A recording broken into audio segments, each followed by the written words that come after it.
ভালো তাকেই বাসো যে তোমাকে ব্যক্তিগতভাবে বুঝে, যে তোমাকে ভালোবাসতে জানে, যে তোমাকে ভালোবাসতে পারে।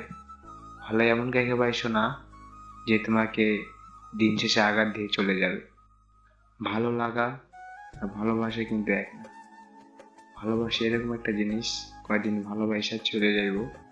আর মায়া এমন একটা জিনিস, যে মায়ে পড়ে যায় সে কখনোই ছাড়তে পারে না মৃত্যুর আগ পর্যন্ত। তো আমি বেশিরভাগ ঘটনার ভিতরে আমি দেখছি, যতটা আমার সাথে ঘটিয়ে যাওয়া যেটা গল্প, সেটা হলো মেয়েরা একটু ভিন্ন টাইপের, কি বলবো, আর মায়ের জাত।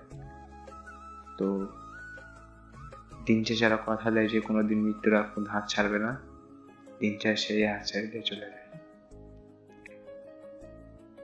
তো তোমাকেও বলতেছি, তুমি যদি অন্য কাউকে ভালোবাসো তাহলে আমাকে বলে দিও, আমি তোমার সাথে আর কথা বলবো না। তো যেটা বলতে চাইলাম, যে যারা ভালোবাসো কখনো হাত ছাড়ো না।